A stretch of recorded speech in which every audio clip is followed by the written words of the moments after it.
the party started. All right, I was playing Duck Duck Go against some newbie on the internet. I mean, his rating is like 900, 800. You know, he's shit. He's in your category.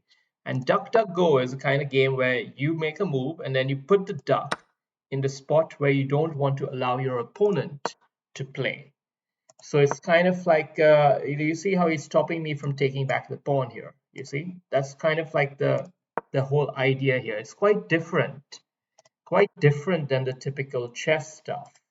And it was pretty interesting actually. It kind of makes you think from a different angle. So it revamps a lot of the opening theories and things of that sort, as well as piece valuations, because the knight can is the only piece that can sort of evade the duck effortlessly. The other pieces, if you block their line of sight, they're blocked.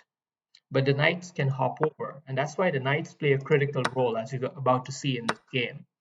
Uh, Pro tip right off the bat of my first game: don't give up your knight easily, like I just did right here. Now, in principle, boom, I love having the bishop pair. But in DuckDuckGo, you want to value those knights. Those knights are so tricky. They're so tasty.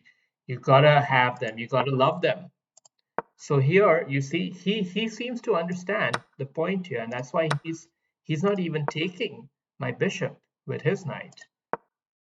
It's a very interesting bit of cat and mouse game here, and here I fork him. So clearly the better player aspects start to materialize eventually as we just build the position. Um, but it got pretty interesting here. And I was trying to like stop him from castling or something of that sort. And here I thought, boom, I've got him. You know what I did? Check and duck. He's stuck. He's stuck. Because you can't castle through a check. Except in DuckDuckDo, you can. It's so ridiculous. At this point, I lost a bit of heart during the game. I really lost a bit of heart, and I said, okay, whatever, I'll just play. And boom, right then, he fucked me. I got a bit sloppy for a second, and I got fucked. Because I just played standard chess, which is not how you got to play DuckDuckGo differently. You got to have different mind. You got to have an actual mind. So any of you chumps who think, oh, if I had studied as much as they had, any of those excuses, you're going to be found out now. Come on, give DuckDuckGo a shot.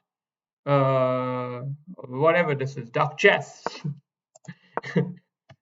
So, okay, it's an even game here. I mean, he's got a pawn extra, and I have only like 16 seconds left on the clock now, so it's pretty difficult to play. And they have an interesting time setting, 5 minutes with 4-second increments.